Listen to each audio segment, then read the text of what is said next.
Bonjour tout le monde. Donc, je suis très heureuse d'être ici donc, à l'Université Laval pour vous présenter une conférence.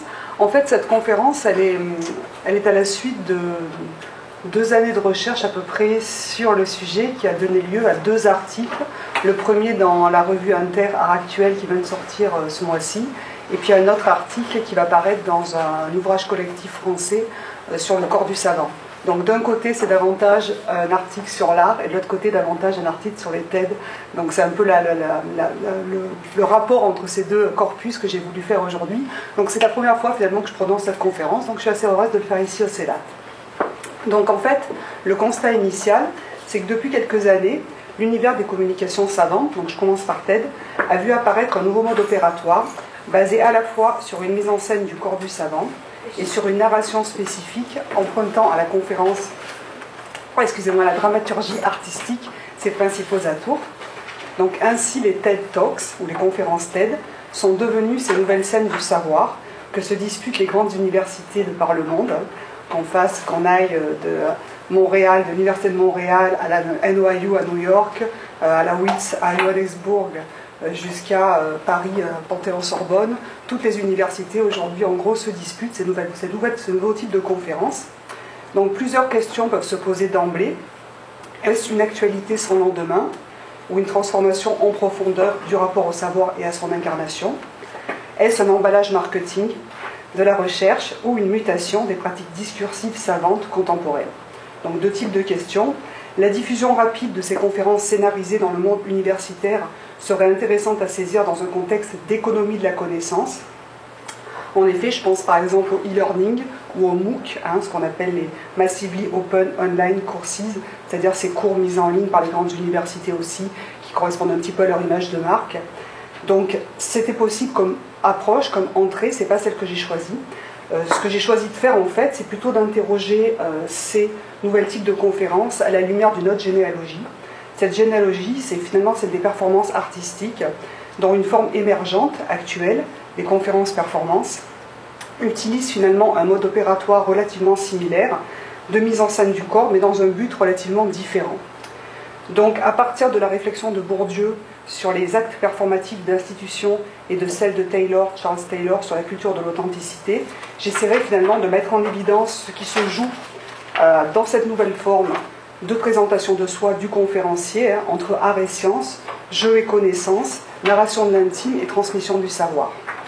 De quelle manière, en effet, le corps du savant, en explorant des territoires ludiques, comme symétriquement le corps de l'artiste, jouant au savant, prolonge ou déborde la scène scientifique, et pour quels effets? Donc c'est un petit peu les questions qu'on se posera. Comment ce croisement, type de questions de genre et de registre entre l'expression de soi d'un côté, la validité du savoir de l'autre, ce nouveau partage des légitimités art-science, redessine les contours de la traditionnelle figure du maître et celle de son double actuel, celle du conférencier, et pour quel type de savoir finalement et quel type de société. Donc voilà un peu les questions qu'on va se poser en 5 points. Donc c'est un petit peu le plan que je vous propose pour cette conférence. Donc je vais avancer tranquillement dans ces différentes parties, avec, comme vous le voyez en bas, une petite phrase qui va me guider, de Gilles Deleuze. Donc je vais commencer par le premier point, conférence, performance ou communication scientifique performée. Je vais prendre le temps, en fait, là, de vous décrire assez longuement peut-être 4 types de ces conférences performances, de ces performances scientifiques. Donc je vais vous les décrire, vous lire une description de ces événements. Premier événement, celui-là. Là nous sommes au Centre Pompidou à Paris, on est en 2012, c'est un haut lieu institutionnel de la création artistique européenne. Un générique d'ouverture que ne renierait pas un amateur de jeux vidéo vintage se met en marche, commence et ouvre la conférence performance de Jean-Yves Jouannet, artiste, à chaque fois le même rythme, chaque fois la même musique, chaque fois le même générique.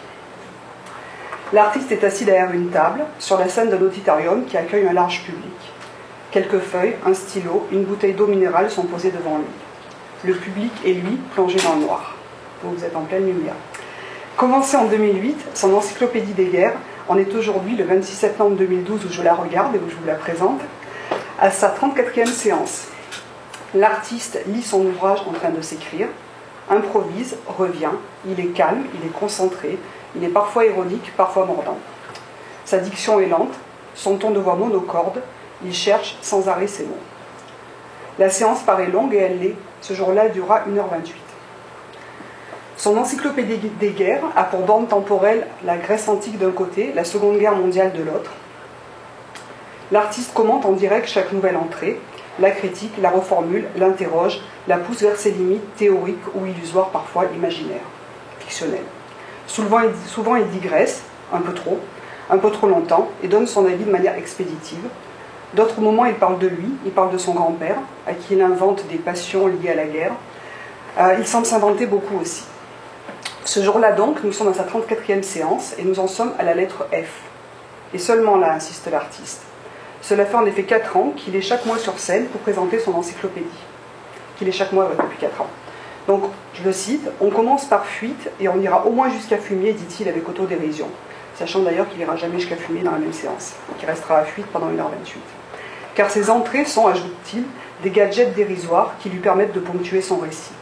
Chaque entrée est toutefois l'occasion d'une réflexion personnelle, intellectuelle et hypermédiatique sur la guerre, à la fois autobiographique, fictionnelle, érudite, désordonnée, appuyée par des textes, des références historiographiques et littéraires, des éléments de sa propre vie, réels ou fantasmés, comme je vous le disais, mais aussi par des supports visuels et du matériel sonore, cartes, photographies, tableaux, statistiques, extraits de films, etc., archives, lettres, dessins animés, vidéos d'artistes, musiques diverses. Si le sentiment est celui d'un décalage, tout est conforme à un réel de la conférence scientifique, mais un réel fantasmé, subtilement transposé, plaçant ainsi le spectateur dans une actualité du dispositif savant, créative, ludique et illusoire. Deuxième exemple, nous sommes toujours là à Paris, cette fois-ci en février 2011, un an auparavant, toujours à Beaubourg, Centre Pompidou, dans le cadre cette fois-ci du nouveau festival. C'est un festival, un événement annuel en fait qui est consacré aux formes émergentes des arts de la scène. Cette fois-ci, l'espace est plus étroit, il est ouvert à tout vent. En même temps, le public est placé cette fois-ci sur des petites chaises assez étroites, il est dense, certaines personnes, on ne voit pas sur l'écran, sont assises par terre, d'autres se tiennent debout. Le dispositif reproduit est celui de la salle de classe. L'artiste belge Eric Duykert, ce que vous voyez là sur le PowerPoint, est grand et mince, il porte un costume sombre, il tient un livre dans ses mains, il est installé sur une estrade, derrière lui un tableau vert, avec ses craies blanches à l'ancienne mode. La présentation fait partie d'un cycle de 5 conférences sur un écrivain et humoriste anglais, relativement inconnu, et le sujet de l'imposture. Le thème du jour est celui de l'entrelac. La leçon durera une trentaine de minutes, cette fois-ci, durant lesquelles se succéderont un dialogue imaginaire entre 2 psychanalystes, Pierre Souris et Jacques Lacan, une comparaison entre les manuels de tissage des années 30 et ceux d'aujourd'hui, une figure géométrique au tableau est censée montrer la progression du propos au fur et à mesure. On ne la comprend pas vraiment. De l'assistance, à un moment donné, une question qui va fuser, hors de propos, on ne l'attendait pas, on est quand même malgré tout à un spectacle, devant une performance. L'artiste écoute, il pose pendant un certain moment, et puis à un moment donné, il va se mettre à y répondre avec beaucoup de grâce, et va intégrer cette question qui n'avait rien à voir à sa narration, de toute façon qui est complètement surréaliste. Le discours de l'artiste est poétique, avec des accents burlesques, toujours agrémentés de considérations scientifiques. Il prend souvent à partie le public, à la manière des maîtres d'école des temps anciens, justement, en montrant quelqu'un qui s'endort, en posant pointilleux du doigt quelqu'un qui sort de la salle, etc., etc. Ce qui provoque évidemment des éclats de rire chaque fois dans l'assemblée. De performance en performance, il cite indifféremment Bourdieu et Merton, Kant et Lacan, disserte sur les prophéties autoréalisatrices et sur le concept de serendipity, suivant les moments. La méthodologie de la découverte l'intéresse tout autant que les rapports du signifiant au signifié. Il parle aussi de lui, de cette voix qui lui fait défaut aujourd'hui, de cette toux qui l'handicape, de sa fatigue. La gestuelle est importante, elle est travaillée, elle est intégrée au propos. La nonchalance dégingandée du corps de l'artiste, son regard fixe et lunaire sont au centre de la prestation et lui confèrent une aura unique. Maintenant, autre lieu et autre régime discursif va changer de ville. On est à Montréal, dans l'élégant et très architectural édifice de la Société des Arts Technologiques sur le boulevard Saint-Laurent. Nous sommes à une séance TED. Un homme en chemise est debout, tenant dans sa main une micro-télécommande, je continue à vous décrire tout ça, avec à sa gauche un pupitre et derrière lui 3 immenses écrans sur lesquels se reflètent en toutes lettres des mots « cancer », par exemple. Sylvain Martel est un éminent universitaire. Il est directeur du laboratoire de nanorobotique de l'École Polytechnique de Montréal. Ça fait beaucoup de mots tout ça. Ce 11 mars 2012, le professeur est venu parler des applications médicales des nanotechnologies dans la lutte contre le cancer. Il le fera debout, sur une scène, dans une performance de 14 minutes, sans temps mort. Pour introduire son sujet, ultra ténu, spécialisé, il parle de lui, fait un peu d'autodérision. Qu'est-ce qu'un ingénieur, effectivement, qui a fait toutes ses études, sa carrière, ses spécialisations en ingénierie, a à dire sur le cancer? Il interpelle aussi le public. Le cancer est un sujet grave qui touche le quotidien direct ou indirect de chacun d'entre eux ici. Son discours sera ponctué durant donc, sa durée de quelques rires, de timides applaudissements, mais la teneur du propos est quand même essentiellement dramatique. Et il ne manque pas de le rappeler, notamment en citant son propre vécu. Roulement de tambour, son père est mort d'un cancer. Grand silence dans l'Assemblée. Si la légitimité de son discours n'était pas acquise, seulement par ses diplômes et spécialisations, elle l'est maintenant par son histoire personnelle. Et elle l'est d'autant plus que les familles des malades lui ont elles-mêmes donné leur bénédiction. En effet, depuis qu'il a commencé ses recherches sur la question, son laboratoire est devenu un véritable standard téléphonique de familles en détresse qui sont prêtes à lui offrir jusqu'à ce qu'elles ont de plus cher au monde, c'est-à-dire leur enfant, pour, disons, essayer ces nouveaux protocoles expérimentaux. Évidemment, il ne fait pas, c'est un grand scientifique. L'ingénieur n'est donc plus seulement cet expert froid de la robotique, c'est un homme, un fils, un père aussi, mais aussi quelque part un sauveur. Rythmant son discours, des mots s'affichent en majuscules sur les 3 écrans, manque d'outils, désespoir, traitement, des chiffres défilent accablants, réels, toutes les 4 secondes dans le monde d'une personne meurt du cancer. Certains s'intercalent aux données chiffrées et aux simulations informatiques de la procédure modélisée, des images de comics américains, des films d'Hollywood, la couverture d'un livre de Jules Verne, des pyramides égyptiennes. Car ce qu'est venu donner le spécialiste de nano-robotique, c'est surtout l'envie d'y croire à nouveau. En effet, c'est donner l'espoir justement de nouvelles méthodes, en des programmes scientifiques créatifs comme ceux que mène son équipe à Montréal avec lui. Pour preuve, il développe des microtransporteurs téléguidés pour cibler avec une extrême précision les cellules cancéreuses et non l'organisme tout entier comme les traitements traditionnels le font. Les traitements traditionnels qui sont très invasifs et eux proposent justement de cibler à l'intérieur du corps les cellules en particulier. C'est le bon sens tout ça, c'est tellement simple, tellement évident que tout le monde est d'accord, c'est beaucoup plus intéressant finalement que les traitements invasifs. Donc tout le monde y adhère sans retenue. À la fin, l'auditoire reconnaissant se lève et ovationne le chercheur. La conférence de Sylvain Martel, sujet oblige, jouait essentiellement sur des ressorts mélodramatiques. D'autres, également menées par des scientifiques, sont plus ludiques, tout en restant évidemment compassionnels. La conférence, maintenant, TED Global 2012, de Amy Jessie Cuddy, professeure en psychologie sociale à la Harvard Business School, est de cet ordre-là. Donc sur une scène surélevée et éclairée, la jeune femme se tient debout devant un large public assis dans la pénombre, même dispositif. Elle dispose aussi d'une télécommande, même dispositif, pour faire défiler en arrière-plan sur écran géant des visuels souvent amusants. Cette fois-ci, vont se suivre sous les éclats de rire du public des images de personnalités publiques en vogue. C'était le moment entre Sarah Palin et les petits partis, et Obama, Angela Merkel, Sarkozy, ça défile derrière elle. Elle va discourir 18 minutes durant sur le thème « Your body language shapes who you are ». Elle le fera sans notes de mémoire. Le discours du savant doit en effet lui coller à la peau, afin que le public sente qu'il est intégré à ses habitus, comme le sont justement les quelques éléments de vie personnelle que les conférenciers livrent au début de chaque prestation. Celle du docteur Cuddy n'échappe pas à la règle, même si elle choisit une autre mise en intrigue que le polytechnicien pour ses séquences. Le sujet n'est pas le même ici, on ne parle plus de maladies graves, parfois incurables, on parle de créativité, de manière de mieux exploiter son potentiel corporel, d'adopter des postes de conquérant pour une vie plus combative. La jeune femme est elle-même très expressive. Elle n'a presque pas besoin de parler d'elle ou de sa vie pour que la confiance passe instantanément finalement entre elle et le public. Son langage corporel est réglé sur son discours.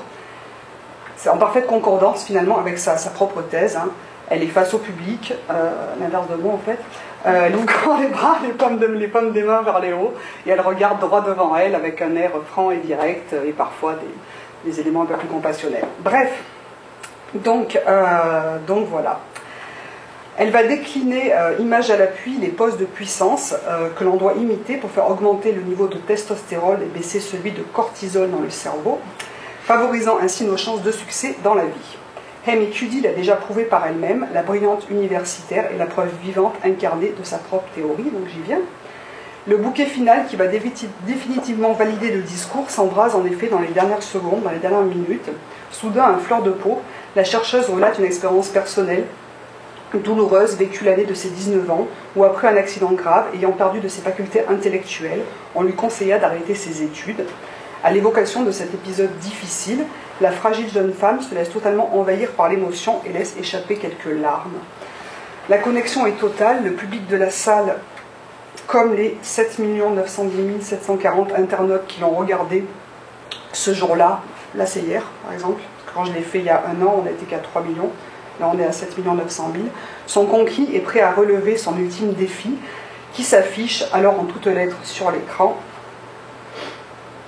Une image de Wonder Woman, la super-héroïne de comics, complète le tableau. Les applaudissements surgissent alors, tout le monde se lève pour applaudir entre rire et larmes.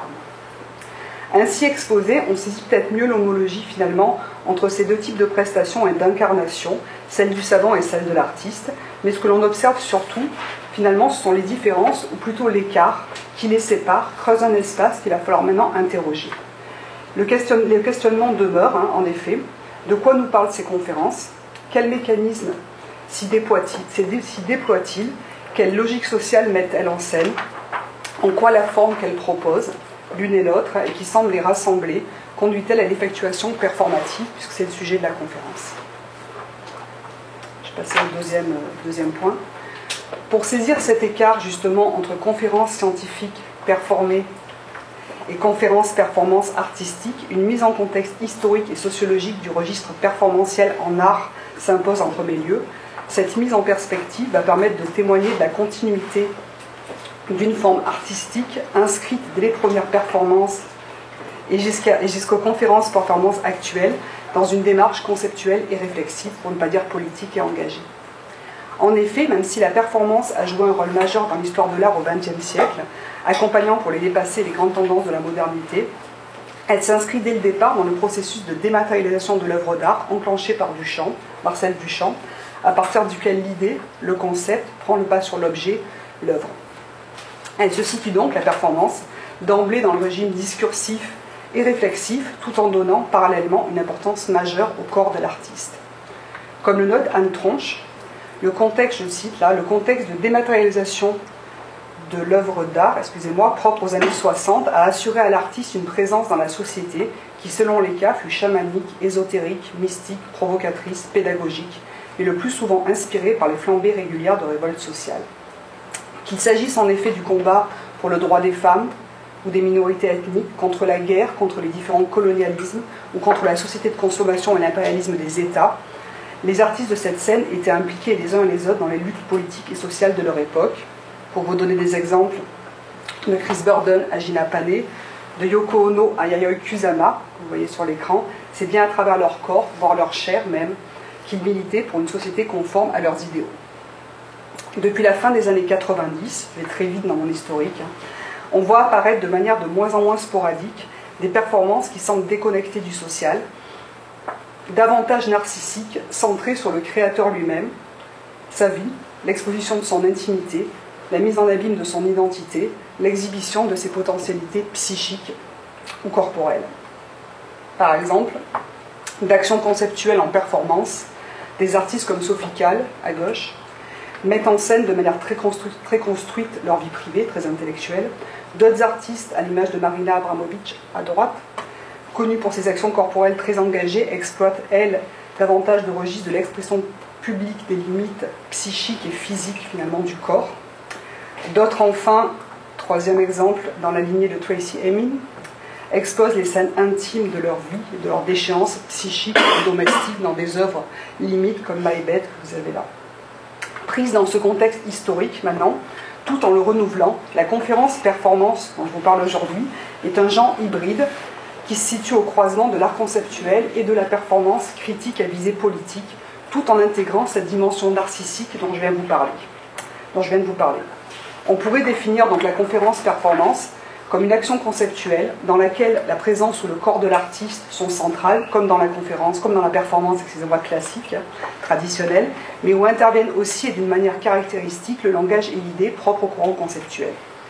Pour leur dire autrement, et je cite de Thomas Clerc, qui est un spécialiste de la performance, la conférence performance est une activité dans laquelle deux régimes a priori hétérogènes coexistent, le savoir et l'agir, et détermine deux positions spatiales, l'une classique de conférencier derrière sa table face à l'auditoire, l'autre où le corps est investi, fin de citation.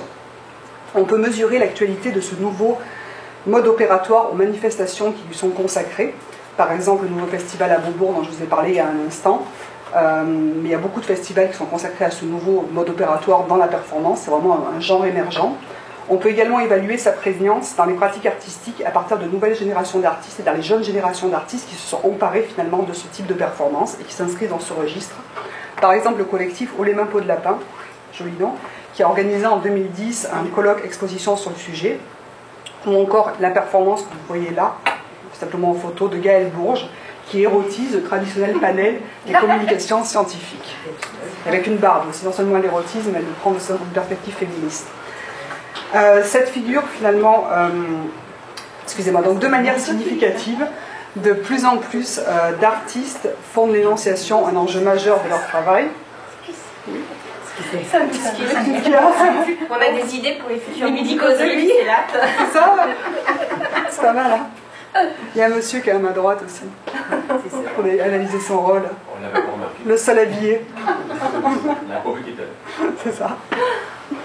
Donc, ce que je disais, donc, de plus en plus d'artistes font de l'énonciation donc un enjeu majeur de leur travail. Ces artistes allient en effet la parole au geste, en se réappropriant des formes discursives qui relèvent généralement de la compétence d'experts, professeurs, éducateurs, conférenciers de toute obédience, en multipliant par ailleurs les régimes performantiels, lecture, visite guidée, allocution inaugurale, conférence performance, digression poétique ou absurde dans laquelle la figure de l'expert est personnifiée par l'artiste lui-même. Il y a une artiste que je n'ai pas montrée mais qui était dans la présentation de PowerPoint au départ, dans l'image, c'est Andrea Fraser, qui fait ça de façon magistrale aux États-Unis depuis maintenant 10 ans et qui a usé tous les registres performantiels de la conférence performance. J'ai choisi de ne pas en parler parce que son apport à elle est plus directement politique et performatif, plus que les artistes que j'ai voulu vous montrer. Donc cette figure de l'expert au centre des conférences performance est le plus souvent celle du maître de l'éducateur, la scène étant celle du cours magistral ou du symposium. Historiquement, on la retrouve dans les pratiques artistiques dès 1921, en fait, avec le faux procès Barès organisé par les dadaïstes, où André Breton va reconstituer un tribunal dans lequel il va mettre en accusation Boris Barès, le nationaliste français, pour crime contre la sûreté de l'esprit. On retrouve également dans ce registre le groupe Fluxus, je serai très rapide, dans une historique très rapide, avec Robert Fillou, qui illustrera bien cette position de l'artiste en enseignant, dans son long livre court à terminer soi-même que vous avez devant les yeux, dans lequel vont débattre des artistes très connus comme Beuys, Joseph Beuys, Alan Capro, John Cage, etc., sur le thème de l'éducation. Beuys, quant à lui, incarnera la figure hermétique de l'artiste en chaman, dans Comment expliquer les tableaux à un lièvre mort en 65. Dans cette performance, Beuys est face dans une galerie, en fait, il a un lièvre mort sur les genoux. Dans son dos, il y a les œuvres de la galerie, des tableaux notamment. Il dit des imprécations à l'oreille du lapin, lui expliquant ce qui se passe derrière lui, et le public est de l'autre côté de la galerie, de l'autre côté de la vitre, et il reste 3 heures à regarder donc cette action conceptuelle. Voilà. Pour finir ce tour d'horizon rapide, Alan Capro, qui est un artiste et un essayiste américain, il va proposer en 1967 dans sa typologie des happenings un type essentiellement intellectuel, basé ID ou suggestion, qui est basé donc justement sur des énoncés courts, sous forme de texte, censé restituer finalement l'aspect plus conceptuel et abstrait, la perspective du Champion en fait, entre l'idée et l'action, le lien entre l'idée et l'action. Donc ça c'était un tour d'horizon rapide. Donc c'est cette empreinte finalement d'un mode didactique qui signe le registre de la conférence performance, et même si les postures diffèrent, comme on vient de le voir, les types de performances varient, où les propos s'éparpillent dans diverses directions, ces actions conceptuelles atteignent toujours un rapport au savoir et à son incarnation en reproduisant systématiquement et fidèlement la mimésis corporelle et formelle d'une leçon, d'un cours ou d'une conférence savante. Ainsi que ce soit Jean-Yves Boinet ou Éric Duykertz, on assiste bien à un cours magistral un professeur, un tableau, une chaise et magie du dispositif scénique, le public se transforme en assemblée d'étudiants. Leur discours est poétique, avec des effets comiques, toujours mêlés de considérations savantes ou de réflexions à l'histoire des... plutôt de réminiscence à l'histoire des idées. La réflexion, c'est un peu un large terme, un terme trop large. La gestuelle est importante, elle est travaillée, elle interprète et réinvente, celle des maîtres anciens et des conférenciers marquants, tout autant que celle des éducateurs populaires qui peuplent l'imaginaire social. Quant à leur prestation, elle est aussi longue et laborieuse parfois qu'une vraie conférence ou qu'un vrai cours, mais comme lors d'une vraie conférence ou d'un vrai cours, il en reste des traces qui s'installent dans la mémoire et qui, étrangement, nous habitent longtemps après. Mais en même temps, l'objectif n'est pas de tromper l'auditoire, le contexte d'énonciation n'est pas fin. Comme au théâtre, l'expérience proposée au spectateur, celle de faire comme si, est entourée de nombreux indices non dissimulés. Le programme avec le nom de l'artiste, le lieu d'énonciation, on est au musée d'art moderne, on sait qu'on a affaire à un artiste, on est dans le contexte du monde de l'art, et c'est justement de cette tension entre fiction, dénonciation savante et indices disséminés qui est provoqué quelque chose comme un processus réflexif. J'y reviendrai plus tard dans l'analyse. Troisième point, portrait du savant donc en artiste. Bien qu'il y ait une profonde affinité entre une expérience de pensée et une expérience esthétique, c'est ce qu'a notamment mis en évidence John Dewey, on peut toutefois opérer une distinction entre d'une part le conférencier scientifique qui va utiliser ses talents d'acteur dans un but pédagogique, donc une forme ludique pour la transmission d'un contenu sérieux, et d'autre part l'artiste qui met en scène une forme consacrée, légitime, donc une forme sérieuse, pour transmettre un contenu apparemment ludique. Le psychanalyste Jacques Lacan fut en son temps le modèle absolu du professeur en performeur. Ces séminaires, dont on peut encore visionner des extraits sur le web, très peu, sont de purs moments théâtraux, comme le furent aussi dans des styles très différents les cours au Collège de France d'un Foucault, d'un Bourdieu, ou ceux d'un Gilles Deleuze à Vincennes. Dans le sillage de ces grands scénographes du savoir, nombreux sont les professeurs qui, plus modestement, dans leur pratique quotidienne, introduisent une dose de jeu, un habillage de leur savoir pour capter leur auditoire. Ils n'ont pas le choix. Ils cultivent donc un style pour transmettre le contenu pédagogique de leur matière. Du côté donc de la transmission du savoir, un même geste se perpétue, ludique, pour un même objectif pédagogique. Mais, avec la diffusion des conférences TED sur les campus universitaires, se situe-t-on toujours dans cet objectif maîtrisé de la captation, séduction et de la pédagogie, c'est-à-dire du style comme voie de transmission d'une connaissance qui demeure, elle, autonome. Autrement dit, quelle est la limite scénique, voire stylistique, qu'il ne faut pas dépasser, sous peine de voir tout contenu de savoir s'évanouir. Ces conférences TED introduisent-elles une rupture dans la manière de styliser la transmission du savoir, et si oui, de quel type? Voici quelques-unes des questions sur lesquelles nous allons maintenant réfléchir. Mais pour préciser les termes du débat, j'aimerais quand même vous présenter, vous expliquer très rapidement ce que sont ces conférences TED, comme je l'ai fait pour la performance. Donc le label TED, pour Technology, Entertainment and Design, est né en 1984, son but étant de devenir un propagateur d'idées à travers l'organisation annuelle d'une grande conférence filmée, puis mise en ligne sur une plateforme web. Toutes mes informations, je les prends du site TED lui-même. Ces rencontres annuelles ont lieu chaque année, chaque printemps en Californie, sous le nom de TED Conferences, mais aussi depuis peu à Édimbourg, en Grande-Bretagne, chaque été sous celui de TED Global. Avec les années et le succès fulgurant, TED a diversifié ses activités tout en restant fidèle à son principe initial, Ideas Worth Spreading, que vous voyez s'afficher là avec le logo. Les conférences TED sont l'une des branches de l'activité du label. Sa vitrine publique, elle voit passer chaque année ce qui se fait de plus prestigieux en termes de personnalités influentes dans le monde, de feu Bill Gates à Bill Clinton, de Muhammad Yunus à Al Gore, de Tim Berners-Lee à Bono, le chanteur de YouTube, etc. Lieu d'expression de tous les sympathiques gourous de la planète qu'un seul clic permet de matérialiser, TED leur octroie aussi des bourses de $1 million. En novembre 2012, les TED Talks ont été vus 1 milliard de fois. Autant dire que c'est un phénomène quand même important. Les activités de TED connaissent actuellement une diffusion extrêmement variée, des TED Woman à TED India, en passant par les TED Fellows. Ce qui nous intéresse ici, c'est un autre type d'événement TED, les TEDx. Les TEDx, c'est un programme qui permet aux écoles, aux bibliothèques, aux associations de quartier, aux groupes d'amis désœuvrés même, de profiter, je plaisante là, de la licence TED pour organiser une manifestation d'envergure locale. Et la contagion touche évidemment les universités qui organisent pour certaines leur propre TEDx. Le 8 novembre 2012 voyait naître le premier et officiel TEDx Panthéon-Sorbonne, c'est mon université. Les conférences se tenant dans le grand amphithéâtre sur le thème The New Age of Enlightenment. De la même manière, la TEDx de l'Université de Montréal a commencé, a eu sa première édition en mars 2012, reproduite cette année, en 2013, à la Société des Arts Technologiques, accueillant un impressionnant panel de savants. Il n'y avait pas simplement Sylvain Martel, il y avait des philosophes, il y avait des designers, etc. Voilà. Donc des événements similaires se répètent d'une université à l'autre et mêlent allègrement professeurs, chercheurs, ingénieurs, designers, hommes d'affaires, mais aussi autodidactes et génies, pionniers en tout genre. Chacun vient partager son histoire personnelle, associe sa découverte à une conversion intime, dévoile son talent en le fondant sur un cheminement existentiel et psychologique, témoigne que sa science est un savoir incarné, toujours en lien avec sa vie personnelle, intime ou familiale. Fort de ses a priori constitutifs, le savant peut alors, sous l'égide de sa propre vision, distribuer ses vœux pour changer le monde et proposer les solutions adéquates pour y arriver.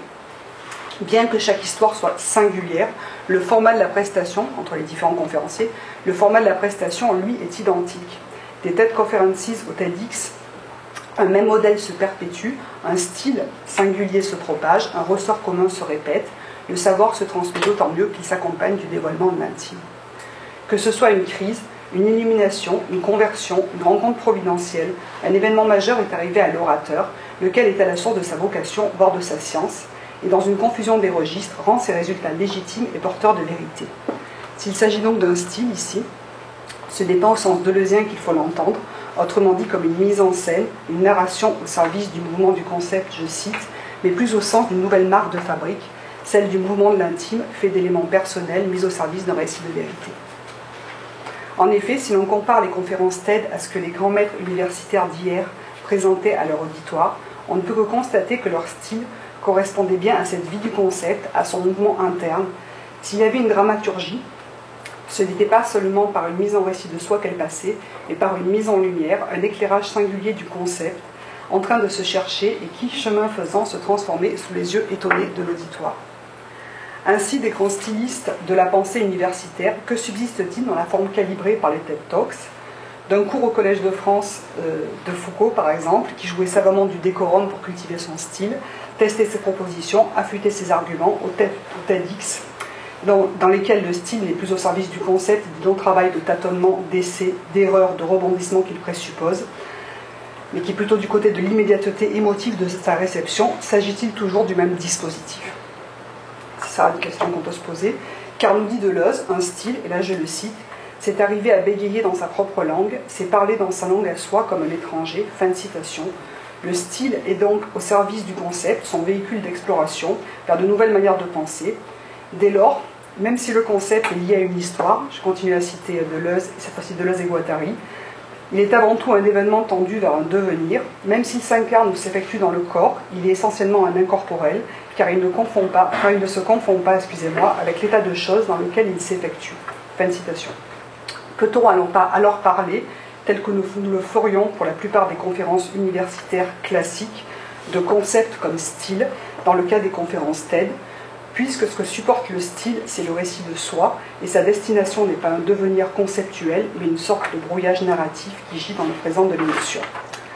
En effet, en passant de la dramaturgie stylisée du concept mis en scène par les grands professeurs, ou par les professeurs tout court, à la mise en scène de soi des conférenciers TED, il y a une vraie rupture. C'est toujours bien d'un mouvement, d'une aventure qu'il s'agit, des choses qu'on teste, mais pas du même sujet. Le concept d'un côté, le soi de l'autre, au risque que l'intensité de la confidence sur soi, son authenticité, devienne le seul critère de vérité. C'est ce qu'on va voir maintenant, en fait.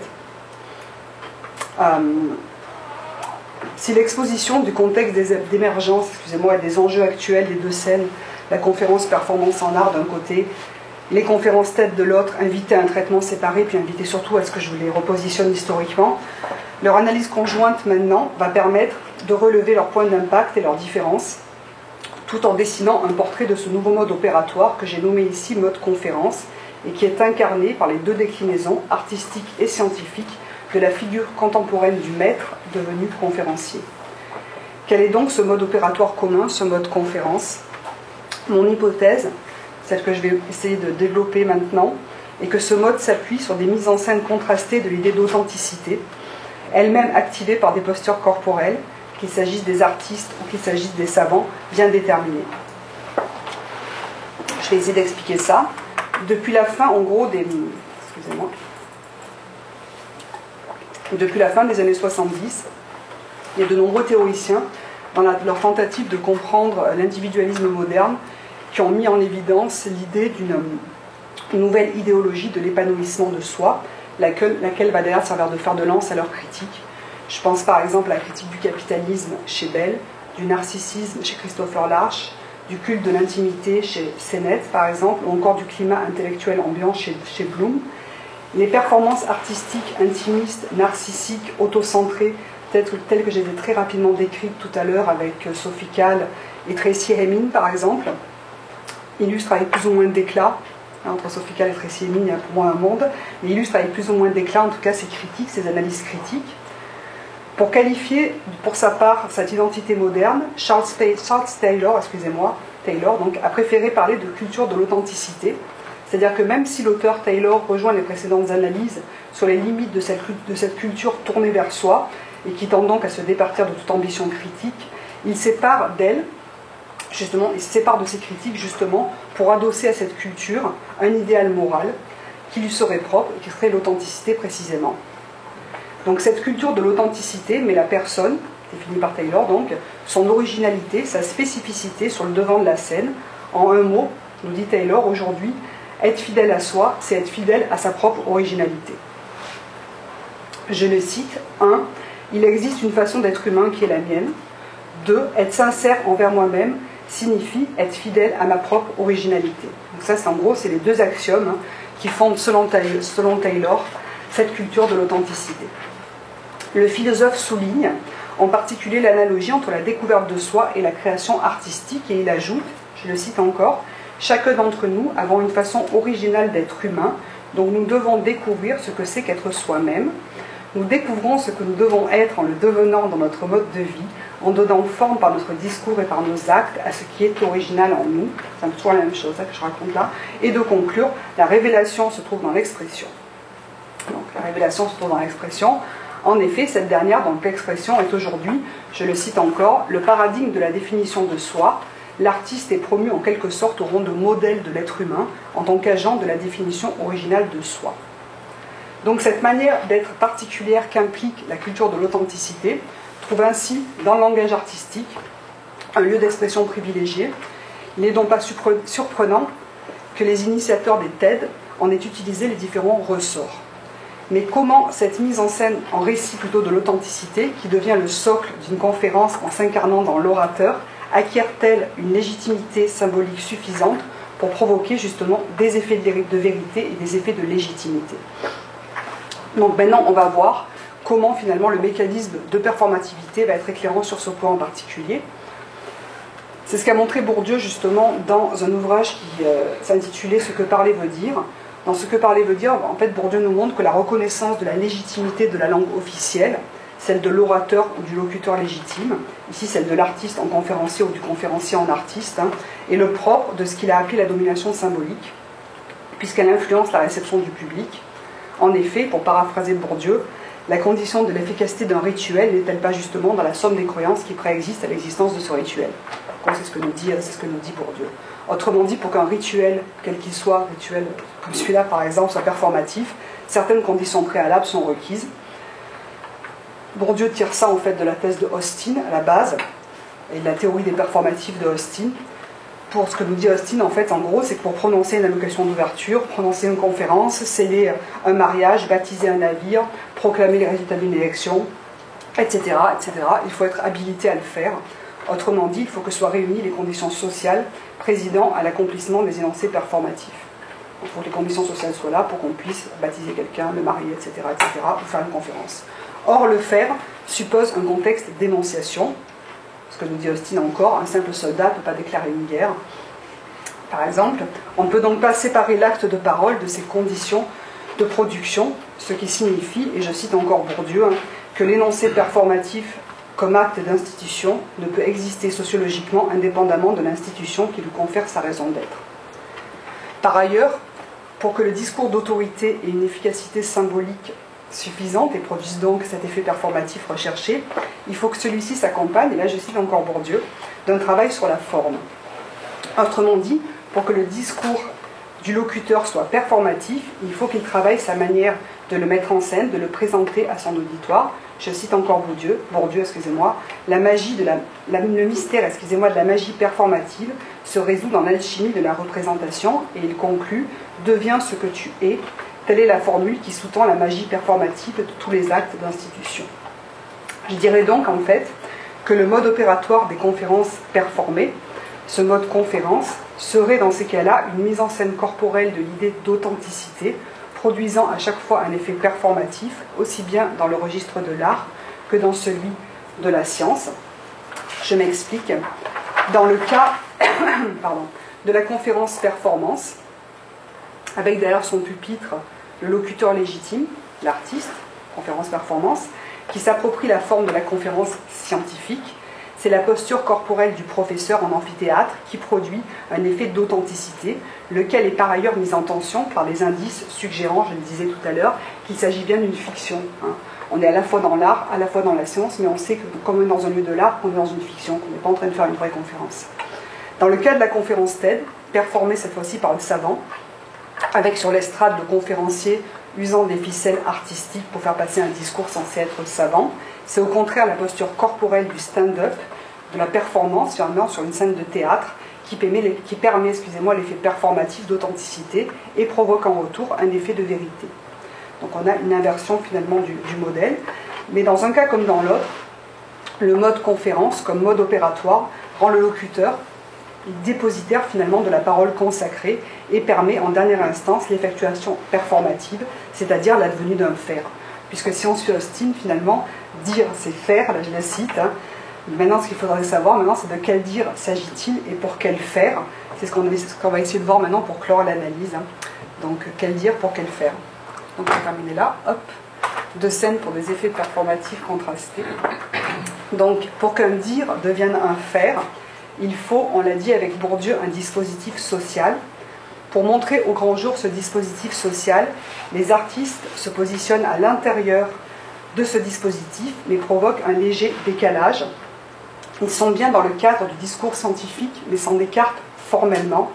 En effet, chaque artiste, à sa manière, ne dit que peu de choses délibérément, et même si ce qu'il dit est vrai, ce qui n'est pas souvent le cas, c'est un vrai qui ne se déploie pas selon les principes argumentatifs classiques, du moins selon l'habitus universitaire de la rhétorique, de l'argumentation, telle qu'on l'apprend de génération en génération et à l'école de notre plus jeune âge.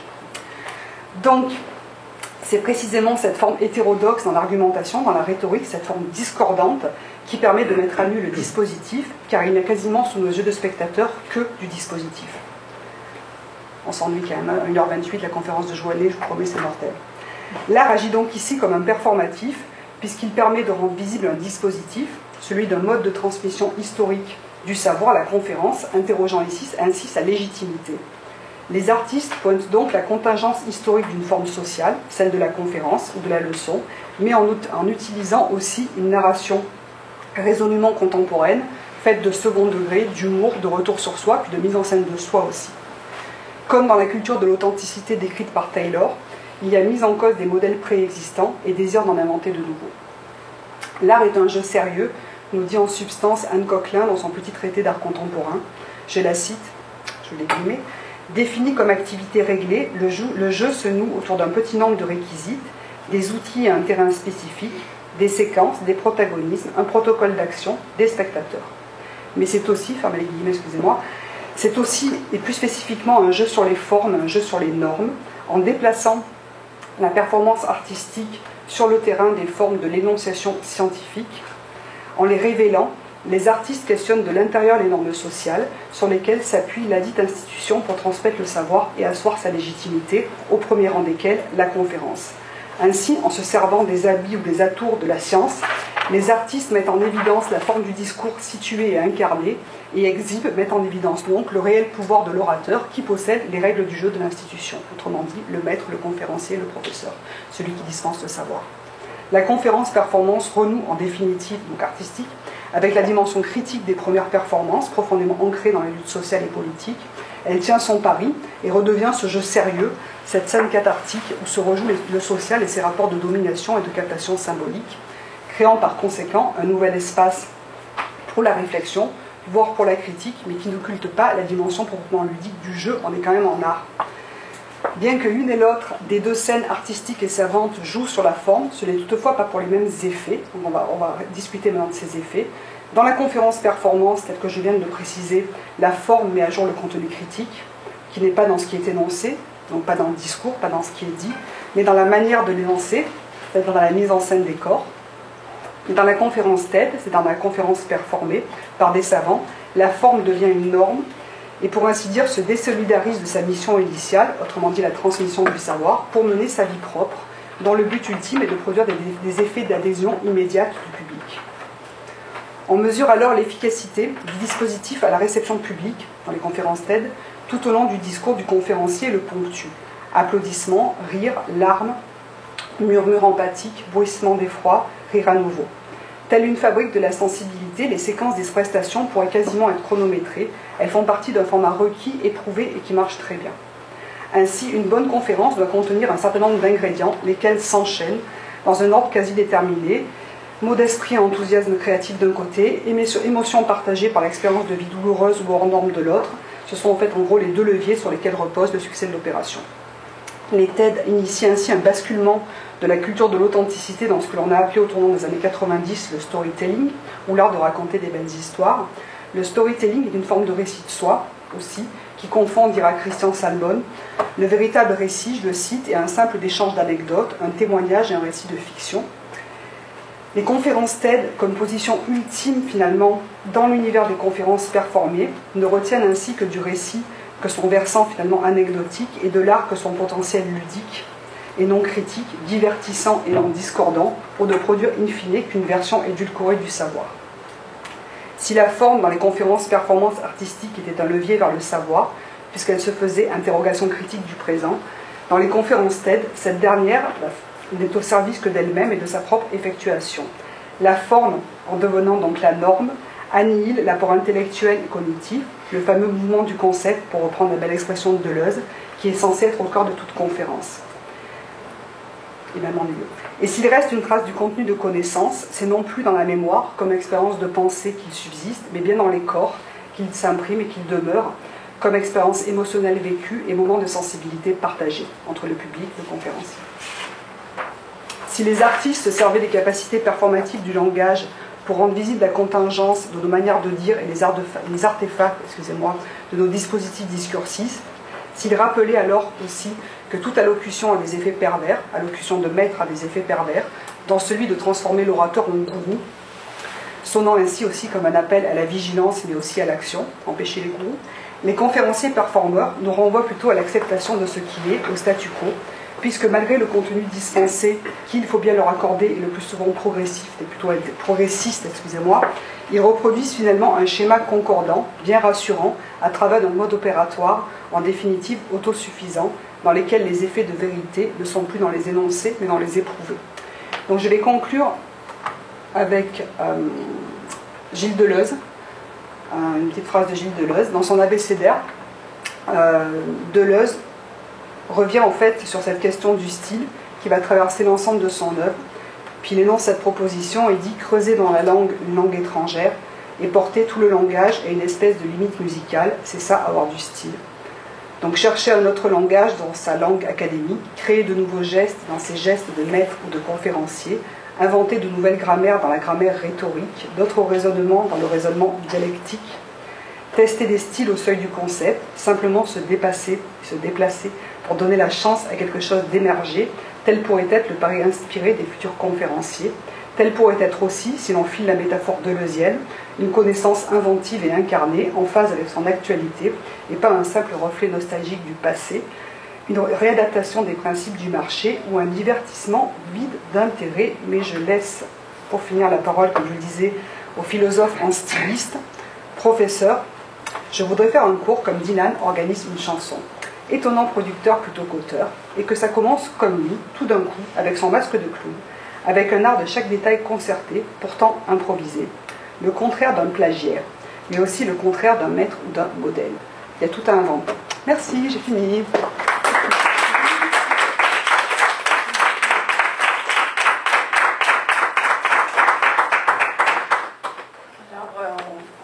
Merci beaucoup. Merci.